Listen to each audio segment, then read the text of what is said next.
O primeiro ponto que a matéria está correta é que sim, o Bolsonaro ele não aceita que a faixa passe para a Michelle. E não é só porque é a Michelle, mas é porque é uma mulher. E sabendo que o Bolsonaro é uma figura chucra, misógina, homofóbica, racista, machista, ele não aceitaria em hipótese alguma passar esse bastão para Michelle. Só que tem outro ponto que algumas pessoas não estão levando em consideração também, que envolve o seguinte, tá?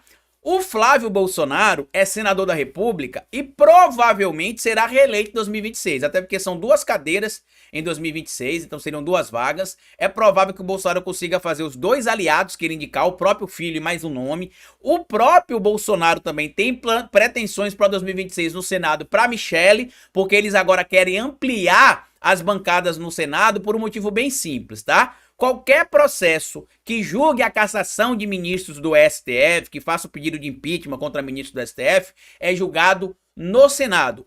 É no Senado que a gente utiliza aquele instrumento que dentro do direito a gente chama de freios e contrapesos, que é para impedir, por exemplo, que um poder se sobreponha ao outro, que um poder ultrapasse o limite do outro poder. Então a tendência é que o PL, que chegou a ter inclusive 14 senadores logo depois da eleição de 2022 e hoje tem 13, amplie essa bancada para pelo menos ali, se acredita, entre 15 e 20 parlamentares, pelo menos. A expectativa é que se tenha mais de 25, mas aí eu sinceramente não acredito que vai acontecer, mas entre 15 e 20 eu acho que seja possível sim, já em 2026. E aí tem um outro fator que é o seguinte: ele abriria a mão do Flávio Bolsonaro na política, né? Porque o Flávio Bolsonaro seria candidato à presidência da República. A possibilidade do Flávio vencer a eleição é muito pequena, vide as denúncias graves movidas contra o Flávio, que podem surgir outras, inclusive, em caso de ele se lançar presidente da República. Eu já trouxe aqui para vocês, há alguns meses atrás, por exemplo, aquela entrevista exclusiva que o ex-sócio do Flávio Bolsonaro deu, se não me engano o nome é André Santini, se não me falha a memória, o ex-sócio dele, onde ele chegou a mostrar, inclusive, troca de mensagens entre ele e o Flávio Bolsonaro, onde o Flávio Bolsonaro recebia de presente do governo de Israel, em uma viagem oficial com o seu pai, um relógio Patek Philippe, também se não me falha a memória. Não é o que está sumido, era outro relógio. E isso, se ele não declarou, é crime também de peculato, descaminho e tudo isso. Então imagina a quantidade de falcatruas que voltarão a vir à tona, envolvendo o Flávio, a suposta relação dele com as milícias do Rio de Janeiro, que foram denunciadas inclusive por várias figuras. O próprio Ministério Público do Rio de Janeiro chegou a apontar ali que o Flávio Bolsonaro utilizaria supostamente dinheiro da rachadinha e o Queiroz para poder financiar construções ilegais na região da Muzema, no Rio de Janeiro. Então tudo isso teria um impacto negativo sobre a pré-campanha do Flávio Bolsonaro e a campanha. E ainda tem um fator extra, que eu também não sei como é que o Guilherme chegou a essa conclusão, que o entorno do presidente Lula no Planalto, do Palácio do Planalto, chegou à conclusão de que se realmente o Cláudio Castro for cassado, que é o que tende a acontecer, para quem não sabe o que está acontecendo, tá?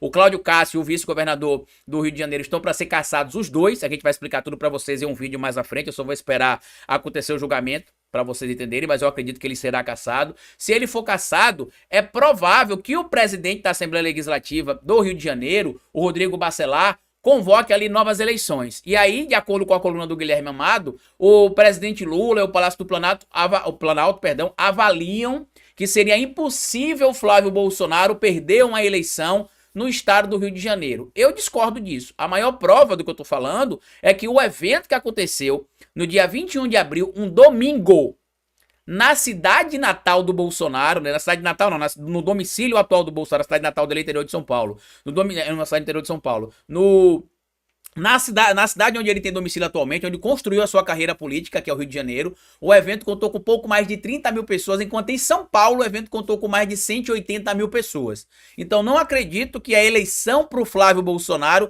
seja fácil assim, até porque se fosse fácil assim, o Bolsonaro teria conseguido eleger o Daniel Silveira para o Senado Federal em 2022, ele não conseguiu, quem foi eleito foi o Romário, tá? Sem o apoio de Bolsonaro, inclusive, que o Romário ficou pé da vida com isso e meio que rompeu ali, entre aspas, com o bolsonarismo. E tá aqui, ó. Que Tarcísio de Freitas ou Michele Bolsonaro que nada. Ronaldo Caiado e Romeu Zema também não. No Palácio do Planalto, a aposta é que Jair Bolsonaro lançará um dos filhos possivelmente Flávio Bolsonaro como candidato a presidente da República. A avaliação é que Bolsonaro não apoiaria alguém de fora da família e fora do seu controle, nem toleraria ver a mulher Michele vestir a faixa presidencial. Isso aqui faz sentido em relação a não querer indicar ninguém de fora, mas tem um ponto, né? Uma coisa é você não querer indicar alguém de fora. Outra coisa é você fazer um cálculo político e analisar. Eu não vou indicar ninguém aqui da minha família, porque tem um risco de meus filhos serem presos, outras informações complicadas levarem para a cadeia os meus 3 filhos. Ou eu posso tentar manter meu filho aqui como senador da República. É um alvo aqui que tem menos holofotes, que tem menos riscos para o futuro político dele, para a carreira política dele. E quem sabe lá no futuro, mais à frente, quando a poeira baixar, ele tentar, quem sabe, ser candidato à presidência da República. Sendo bem honesto para vocês, eu não vejo em cenário nenhum a possibilidade de um dos filhos do Bolsonaro ser candidato à presidência em 2026. Não vejo, tá?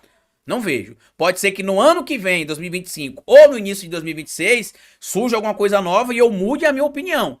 Mas hoje eu não vejo nada que dê respaldo para que ou Flávio, ou Carlos, ou Eduardo sejam candidatos. O que eu acredito que deve acontecer é o Eduardo ser candidato a senador em 2026, que chegou-se até a dizer ali que a possibilidade do Eduardo ser candidato a governador em São Paulo em 2026, eu também não acredito. Eu acho que o Tarcísio vai para a reeleição, independente de ele continuar no PR, né, o Partido Republicanos ou não. Eu acho que a tendência é que ele vá para a reeleição e o Eduardo Bolsonaro tente ser candidato ao Senado. Porque serão 2 vagas e é possível que ele seja eleito senador. E aí você vai ter no Senado Federal ligados ao bolsonarismo, tá?